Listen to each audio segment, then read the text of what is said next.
Okay, so thank you again for joining, everyone.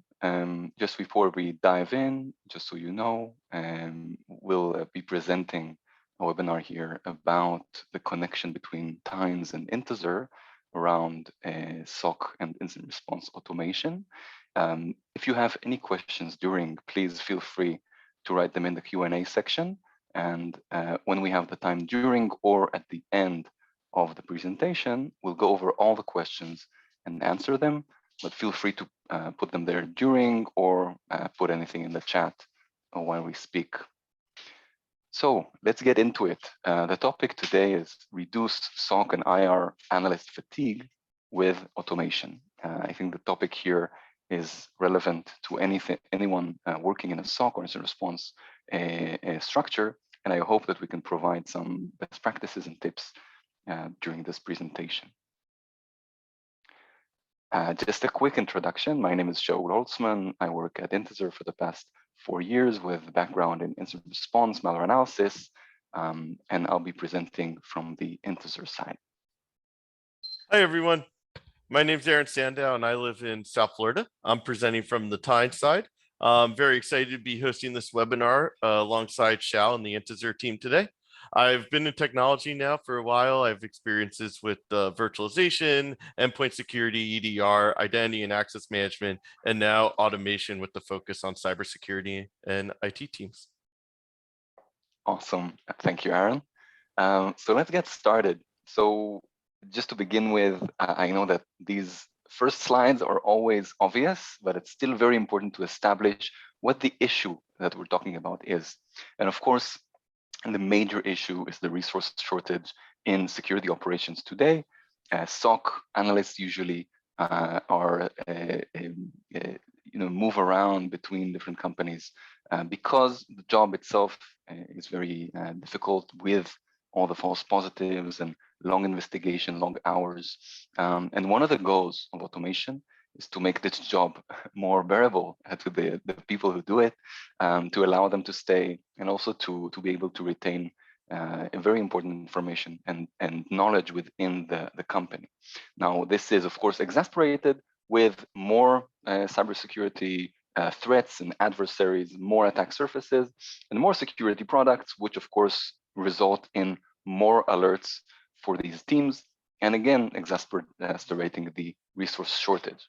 We know that these teams today do not reach their full potential. 86% of the teams are overwhelmed with the amounts of alerts. We see many organizations that had breaches because a gap in cybersecurity skill. And of course, organizations still struggle to recruit and retain the people that work in this field. So what do you need to automate in order to make this work properly? And I'm sure that all of you were thinking about this at a certain point in your career. What is the main issue or issues that are causing this to be more difficult than it should, this kind of investigation? So of course, you can divide incident response, cybersecurity, into many different stages, but the main stages where we identify that a lot of time is spent where there is potential to reduce the time is in triage, in response, in hunting, and generally in knowledge retention. I'll explain quickly. Triage takes a huge amount of time because still to this day, it's mostly a manual process. You have a dedicated team, and many times we see even outsourcing of that stage to external teams that go manually alert by alert and do the initial investigation to verify even if this needs a second pair of eyes or more time. That task in itself is extremely time consuming, and sometimes people spend more time triaging than actually investigating, hunting, responding. In addition, the response itself, and I will couple that with hunting, needs to be as automated as possible, because the main bulk of the investigation needs to be around extracting the right information in order to facilitate response and hunting. The same kind of data usually is required for hunting and response. You need certain detection artifacts, IOCs, to be able to hunt for a specific threat within the organization or externally. And of course, you need the same kind of information to identify the threat within the organization and respond accordingly. Lastly, knowledge retention. Part of the fact that teams have a big turnover is that a lot of knowledge leaves the organization and training begins from scratch. So there needs to be a very clear way and streamlined way of retaining the information you learn between each investigation. So with this in mind, let's continue and see, of course, how that can be done. Intezer's key to this problem, and we'll explain exactly how this works, is the fact, and it's undisputable, that the vast majority of threats that we see every day are mutations of previously seen threats. That just makes sense, it can be seen in the actual code being reused between different malware variants. And the same goes for trusted software. People reuse code constantly. In addition, there are certain techniques that we see. We see infrastructures being repeated in attacks. We see other static elements like strings being reused. So if you couple the ability to identify reused artifacts, and you can do that both statically for code, for strings, for other elements, and dynamically for behaviorally extracted artifacts, you should have the ability to automate most of the tasks that I've presented before. Automatic triage, response hunting, and knowledge retention. We're going to show several examples, but just here you can see, we know that Emotet and many threats and that reuse code for years. We know that certain threats execute in a specific way in order to inject themselves, for example. And we know that a huge amount of false positives is derived because of suspicious behavior generated from legitimate software. So if we have that visibility, of course, many false positives can be reduced. This is done through Intezer technology. I will explain throughout, but essentially we've developed excellent capabilities of static comparison of data, including code and other artifacts, in a very quick and efficient way. So you don't need to wait a very long time for a file to execute and for us to search for data. Everything happens instantaneously. And the concept is very simple, exactly what you saw, the identification of reused artifacts. So it's essentially a big data solution, which is used for analysis and response. Take it away, Aaron. Awesome. Great job, Shal.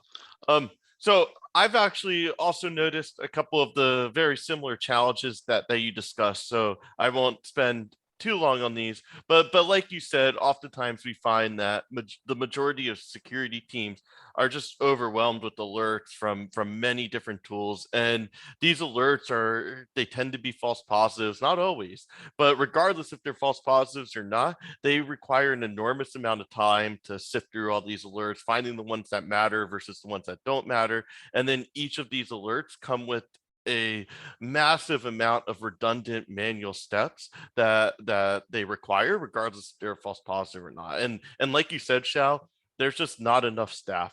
Cybersecurity professionals are very difficult to find. They're just as difficult to keep and maintain, be happy. These professionals are talented. They're intelligent individuals, and sifting through these redundant alerts and going through all of these manual steps are tiring for anybody. And often that leads to very low fulfillment workloads, and then enterprises experience high churn rates. And finally, incidents are impossible to steer clear from. They're bound to happen. When they happen, they're expensive. Having the correct tools in place to help remediate these incidents is crucial. And of course, building these tools yourself is costly and probably impossible to a certain extent. So Gartner puts Tines into the SOAR category. However, we like to differentiate ourselves by really focusing on the automation aspect and not getting distracted with some of the other aspects that other SOAR platforms push, such as case management. So the concept of SOAR has been around for a while. Our founders, Owen Hinchy and Thomas Conseya, built security teams at eBay and DocuSign before founding Tines. And while they were out building those teams, they evaluated several different SOAR tools and couldn't quite find one that met all of their needs. They found a couple of challenges. I see these challenges when I talk to my customers as well. But ultimately, a lot of legacy SOAR platforms are too rigid. They're not easily customizable. You typically rely on pre-built integrations, and it's not intuitive to customize it to fit your exact needs. For example, there might be a pre-built integration with VirusTotal that's really easy to get enrichment out of. But then as soon as you try using a different tool like Intezer, for example, it's hard to customize that and then to pull out the data that you want that's meaningful to your organization. Um, we find that a lot of the tools are complex. They require some level of coding knowledge. Building out automations require lots of time and expertise, which is something that not every security analyst has when it comes to coding. And then finally, a lot of these tools are bloated. The automation aspect is one piece of a bigger product portfolio, and sometimes the vendors will try to push other aspects like case management, but our customers typically prefer to use their own case management platform, such as Jira or ServiceNow, that's already in place within the organization. So how's Tines different? We're powerful. We can integrate smoothly with any API.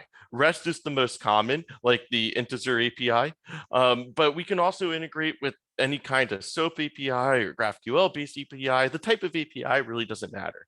If the API is accessible, regardless if it's internet-facing or not, we can integrate with it.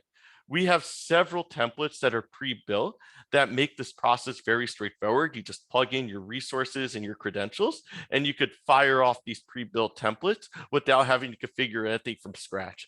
We also have what we call a curl to tines, where if you have a pre-configured, properly configured curl command, you can simply copy it. I know I took some of the Intezer API calls out of a Postman collection that you gave me, and it was really easy, Shal, to just go in there, copy the curl command, go into my Tines tenant, hit Command V, Control V to paste it in, and we'll pre-configure those HTTP request templates for you. Our platform is super accessible and really simple to learn at its foundation. It's designed for the entire team to use, regardless of coding experience. On a personal note, it's been years since I've coded. It's been since college. I'm a horrible coder. You wouldn't want to trust me in front of a development kit. I would probably break more than I was able to fix. And I was able to come into Tines with my limited coding knowledge and pick it up in just a few hours. And then really important to me was I had a lot of fun with it. I got that instant gratification that we all love when my automation works without having to write a single line of code.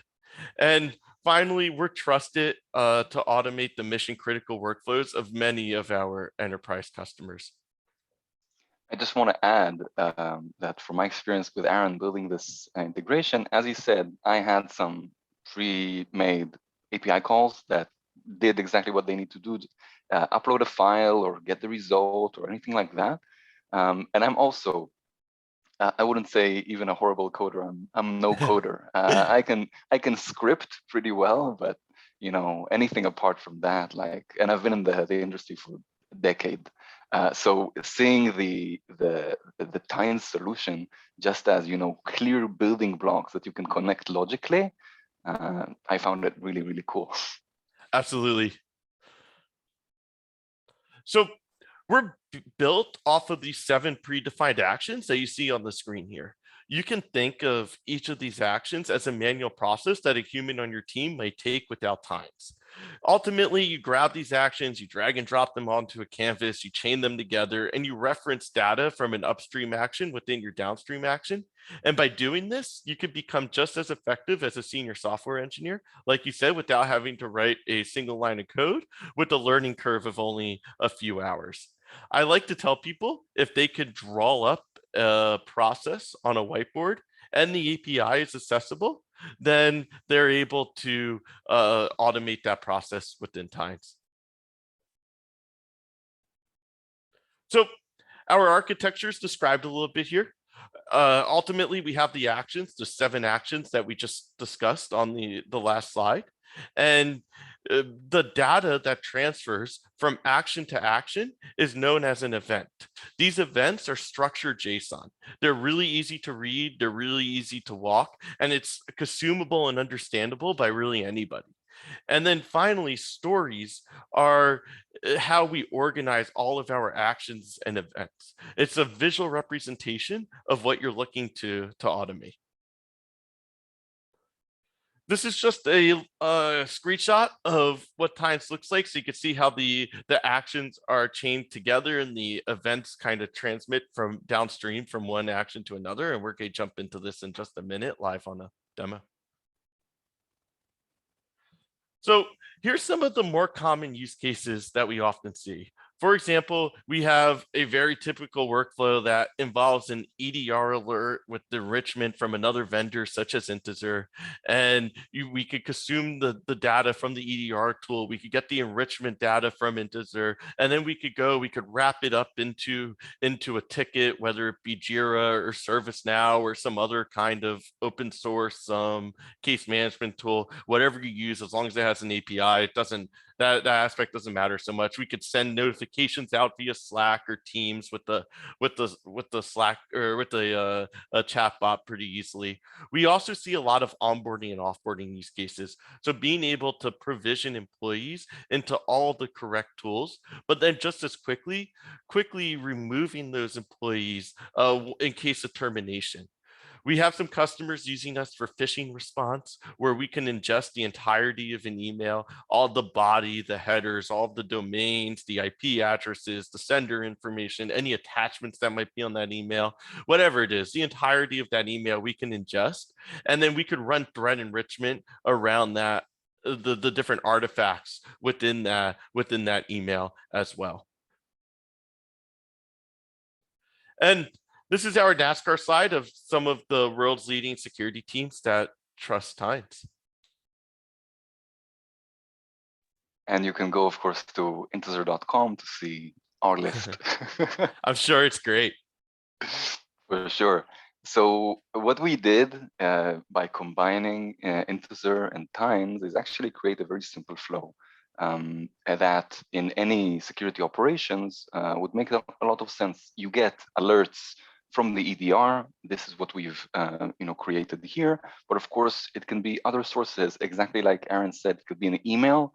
In the email, you might have an attachment, you might have a link, and all of those artifacts can also be sent and analyzed to Intezer. So it's just a matter of implementing it, and it's one action, so it's quite simple. You also get threat intelligence. It could be from threat intelligence sources, or in our case, it can also be through Intezer, because we generate threat intelligence from each investigation and also proactively. And all of that data goes into Tines and queries Intezer for the information. And the goal is, of course, to accelerate the investigation itself, automate triage. You immediately can see a reduction of false positive alerts.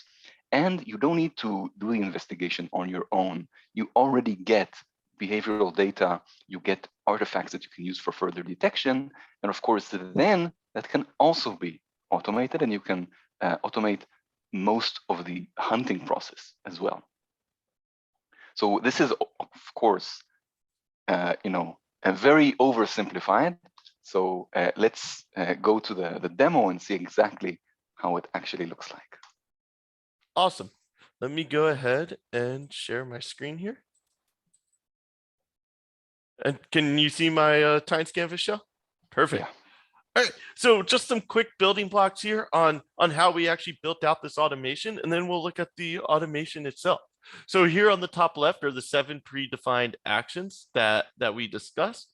We have this HTTP request that we could simply just drag out onto our canvas here, and this is where you could define the parameters of your HTTP request on the right-hand side.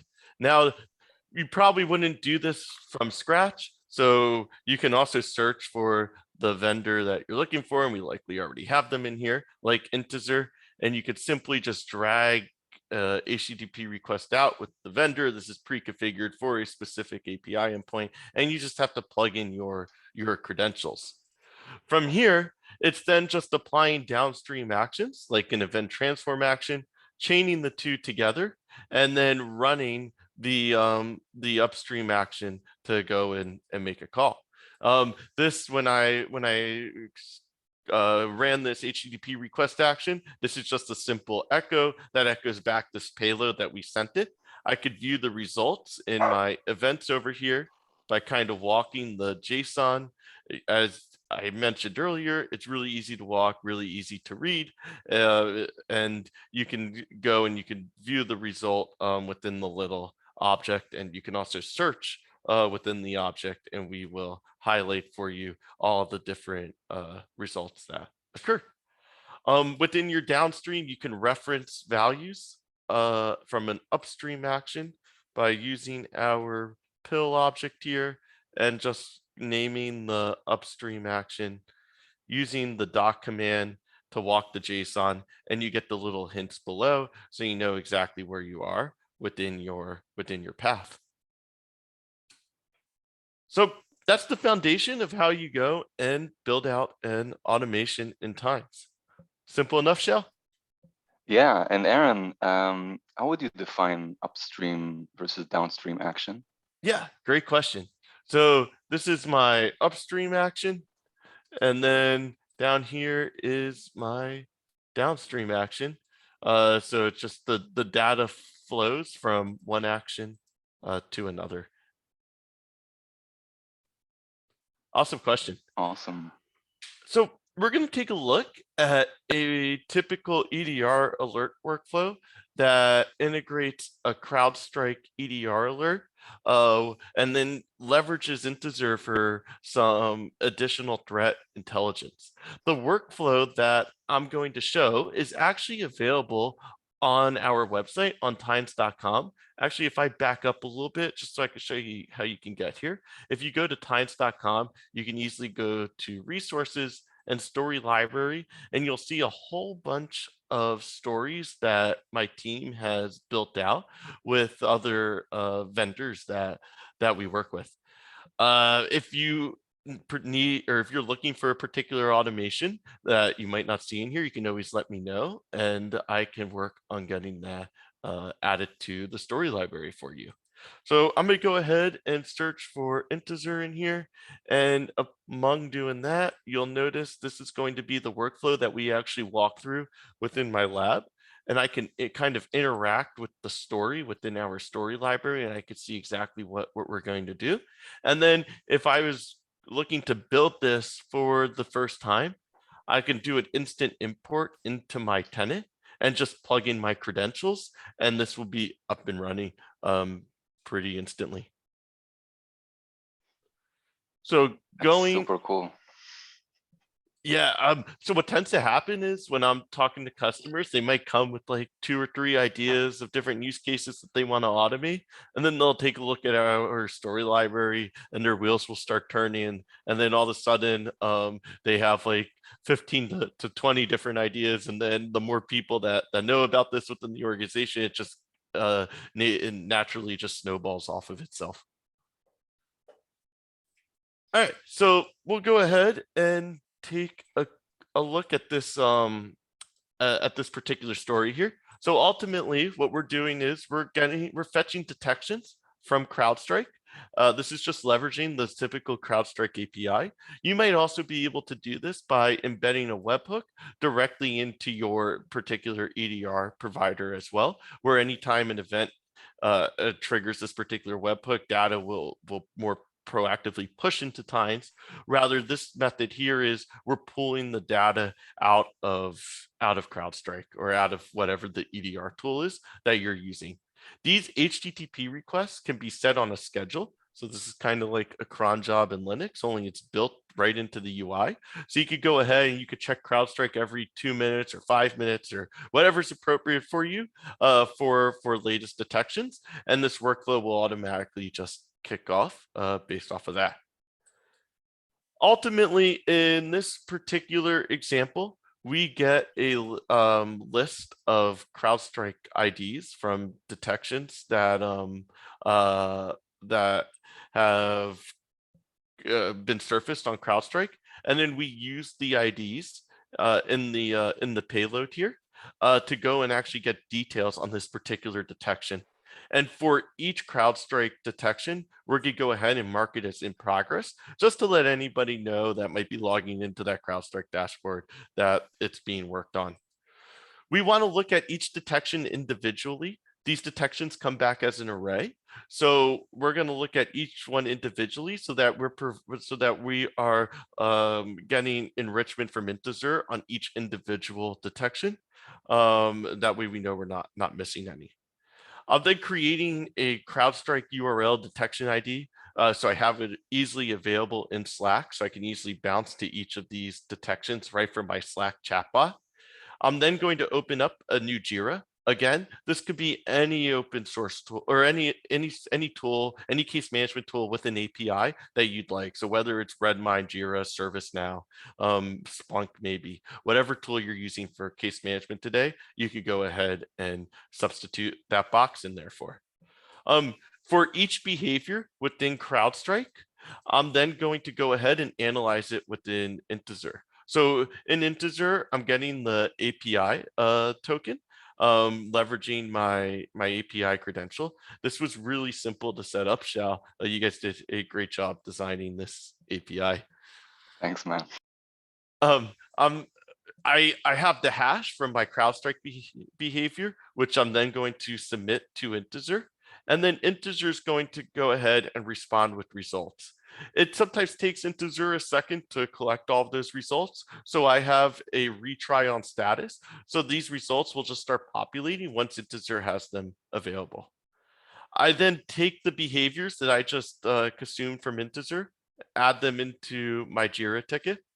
And then for each Jira ticket, I'm going to post a message to a Slack channel, letting the security team know there's been a new CrowdStrike detection, and this is what Intezer says about it, and then allow them to take action either right from Slack or right from Jira, depending on where you put in your actions.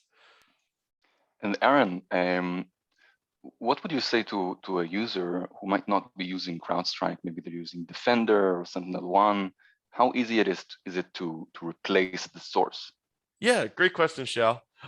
So just like Jira, the tool itself doesn't really matter. As long as the API is available, we can interface with it. So if you're using Defender instead of CrowdStrike detections, these are going to be Defender detections. And the only difference is going to be the API and the HTTP request that we're reaching out to. I mean, you can look at like Microsoft, for example, and we have tons of pre-configured Microsoft endpoints that you could just drag out and change just components of the story to work with your particular EDR tool. Nice. And on the other side, the end of the automation, where else would you be able to get back the result? Yeah. So this example is sending notifications via Slack. Maybe you want them via Teams. Maybe you want notifications via PagerDuty. The options here are endless. With whatever tool that the team is using, we can leverage with their accessible API to send out the notifications and kind of collect all of the results within. And maybe a cheeky question, but how long would you estimate? Like, how many hours did you put in to build this out? Oh, yes. So this story was pretty simple to build out. So I started with another similar story where I just had to go in and just add in the relevant components for this webinar. So like Intezer, for example, and then go into my Slack bot over here and just tie those new components into Slack so that they'll populate for me within my Slack bot. The good news is, so this whole story maybe took me 45 minutes or so, but the good news is it's already built out for everybody on this call, and then all of their friends as well. So they could go onto our website, onto the story library, do that instant import, and just plug in their credentials. Amazing, because I'm curious as well to know, because we've spoken like 30 minutes here, 30 minutes there, and every time you had like something crazy. So it's amazing that it could be done so fast. And then once you have that basis, you can expand it. So one thing I wanted to add now, I would say this is really a proof of concept, like the integration works. As you mentioned, you can do it more automated, even if you do it through a webhook. And there's so much else that we can add. Like now it's based on hash, but you can always add, the option to grab the file itself and upload it, or a URL, as we talked about, from a mail or anything like that. And then also choose what to do with the response, because now we get back, and people will see in a minute, we get back the verdict and classification from Intezer. So that's the triage part, it covers it. But then we can also expand it to issue a response, maybe close the alert if it's a false positive, maybe terminate the threat if it's a true positive, maybe hunt with the added information that you can extract. Yep, absolutely. And Shao, I think another great use case too with the Intezer is around phishing audit, phishing response, where we can ingest that email. If it has an attachment, we could shift the attachment over to Intezer and get the analysis back from there. Definitely. And yeah, with phishing, it's either a link in the email or an attachment or a link within the attachment. So that should be quite simple. And we hear that from SOC teams usually that it's a competition to the first place with EDRs and phishing as the main source of alerts. And it doesn't even have to be alerts. A lot of teams have this email box that they get from their users of alerted of suspicious emails that they identify, and then that can really grow. Yep. I see some questions, so I just want to answer the first one from Mohammed. So right now we're going to show an example. It's not including ransomware. And again, it's, as I mentioned, only the triage part. But of course, if ransomware is detected, we can verify that and of course inform the EDR to terminate. And the second question from Sam, how can we implement this to clients as MSP to block malware and phishing attacks? So that's an excellent question. From my perspective, we already work with many service providers. And usually when they use automation, they simply create this kind of connector for each client or each instance that they have, and then you just let it run. So you can actually deal with more clients and more alerts with the same team. Yep, great question, Sam. We work with service providers as well. So you can have general automations that are for all of your customers. You have some automations for just some of your customers, and there's ways to kind of logically differentiate those customers within Tines. Nice. So let's see it in action. Awesome. All right. So I am going to go ahead and pull my Slack up on this screen here and kind of move my windows around a little bit so we can see all new alerts populate. I'm going to go ahead and run this action. And what we're doing here is we've gone off, we fetched detections from CrowdStrike. You start to see the numbers start populating down my different actions over here. We're waiting for Intezer to analyze all of these malicious hashes I just gave it, and then send me back some results. So I actually just got some results. Hit Slack, and I can expand this window down some if that helps. Maybe we can expand it full screen. Yeah, I want to be able to click on these Slack links though, and have them sure. open up in my browser. So all right, so I have 3 detections here. The first one I'm going to highlight is this particular detection ID from CrowdStrike. It has a CrowdStrike assigned it a severity score of 70, and we decided in this particular case to put the CrowdStrike behavior description into here. You wouldn't necessarily have to do this. You can put whatever information makes sense to you within Slack, but most importantly, we have the Intezer verdict showing as malicious and the Intezer classification showing as mimikatz. You'll notice that we've automatically opened up a JIRA ticket for this incident. So I'm able to just jump right into this particular JIRA, and we've collected results from CrowdStrike and Intezer and contain them all within this single JIRA ticket right here. So a security analyst can easily scroll through here and kind of understand what's going on. Maybe they're like, oh, wow, okay. Intezer said it classified this as mimikatz. Maybe we need to dive into this event a little bit further and get some additional information from Intezer on this. So I'm able to click on the Intezer detection right from Slack as well, and I'm able to pull up the detection from within here. Xiao, did you want to walk through this dashboard a little bit? Sorry, muted because of my dog. I think let's go over the next 2, and then I can do a deep dive into the platform. Okay, perfect. Let's do that. All right, so going back to the first one basically, so the first one basically was a true positive alert. So there you have confirmation, and 70% severity. I find numeric scores for that very difficult to work. That's not very meaningful. We really need the additional enrichment that we were able to collect from Intezer to really understand this threat. Once looking through this, maybe I went ahead and performed any action that I need to take right from Slack over here. I could go and close this JIRA ticket pretty easily just by clicking the close JIRA ticket. And you'll notice when I refresh this page, the to-do will transition to done. And again, this is all being proxied through API calls through Tines. Also within JIRA, I have this little button to click here to contain this device in CrowdStrike. This could be a prompt to contain the device in any vendor, or maybe even to go and kick off a process in Intezer.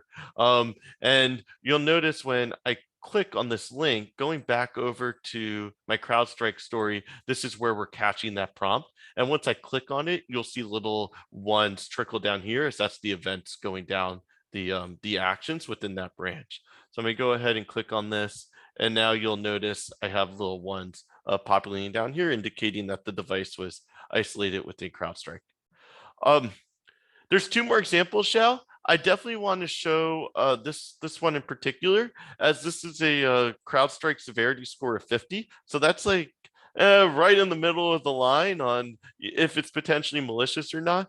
Executables that run with suspicious file names always scare me, but fortunately Intezer has classified this as trusted, and it's telling me it's from Microsoft, which will definitely allow me to sleep a little bit better at night. So having that classification right here at my fingertips makes it a lot easier for me to analyze, saves me a lot of time, a lot of redundant steps as a security analyst. And when I go ahead and click on this JIRA incident, again, I'll have the CrowdStrike information, I'll have the Intezer information, but since Intezer classified this as trusted, I've automatically just closed out this ticket, so I'm not wasting anybody's time on my team. Amazing. So that's automatic triage already. You have true positive, it's escalated. You have a false positive, it's closed automatically, and you don't need to look at it even. So yeah, that's really strong. So I think I can show the solution now and explain a bit about why it gives the results that it gives. So let's look at it here. So Intezer provides you with different sources of information that you can analyze. It could be a file, a hash, a URL, an endpoint. I'll focus on files specifically. What we do with every file, and I opened a few examples here from our trending analyses, is that we combine different techniques, including our unique technology, in order to provide you with the best classification and threat intelligence. So this is an Excel file. What we do with it is first we detonate it, we allow it to execute, but we do something very special here. We identify any loaded payloads into memory, which this Excel has plenty of, and we statically analyze the code. So that's what I mentioned in the beginning, where we can actually disassemble the code and extract sequences and compare them to previously seen code.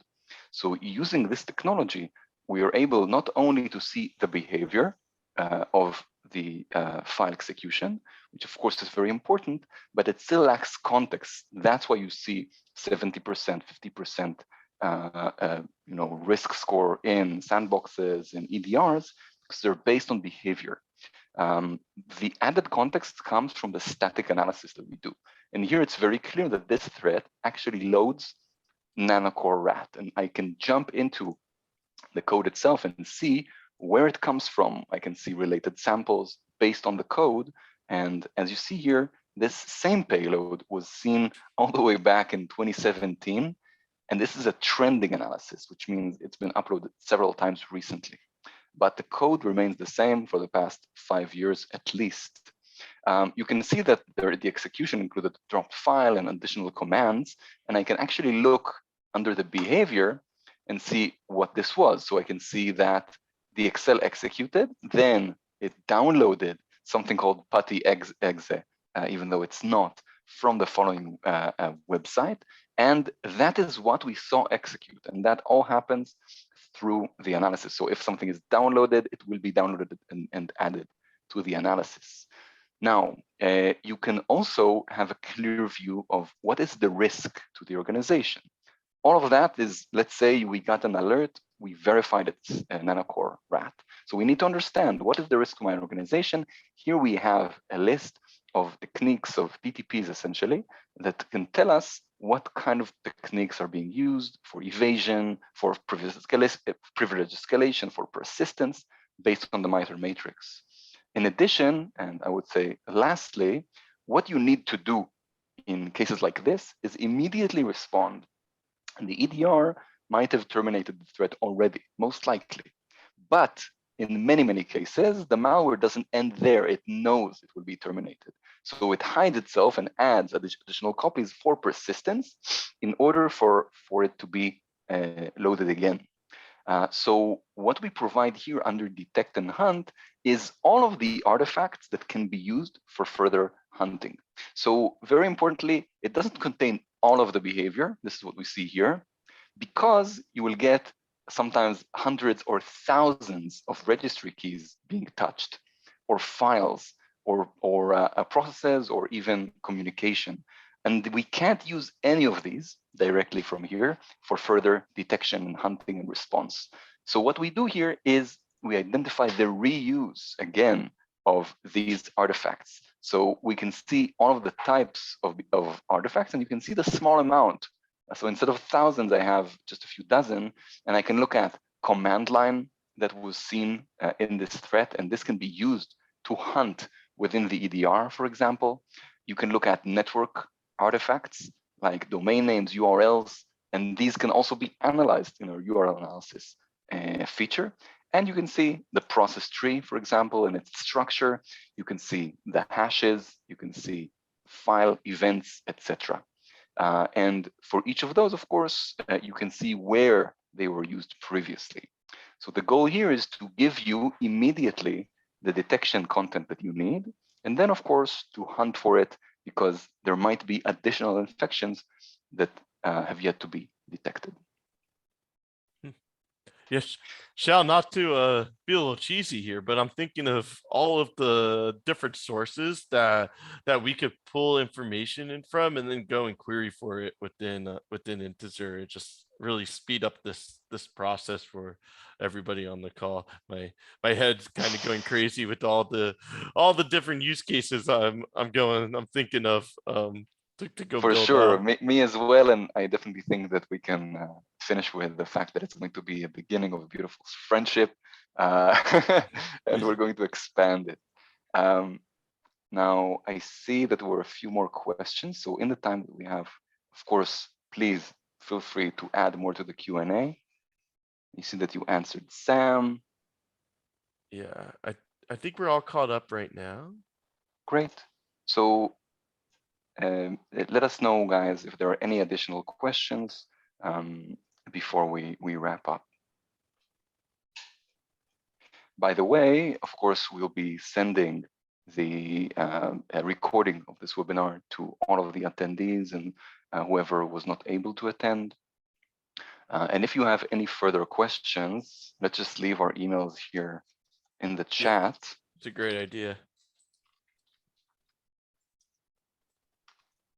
If you guys want to try Intezer, we have a free community edition. You just go to our website and join. It's completely free, has most of the capabilities, so you can play with it, including with the API. Yep. We have a very similar community edition. It's free for up to 3 different automations. So lots of possibilities for everyone to go play around with. Great. So thank you everyone for joining, for listening, and for your time. And also I want to thank Aaron. It's been a pleasure. I learned a lot. Same. I could say the same. I had a great time working with you and excited to see how this partnership grows. Excellent. Great. So everyone have a great rest of your day. And let us know if you need anything. Bye-bye. Bye, everyone.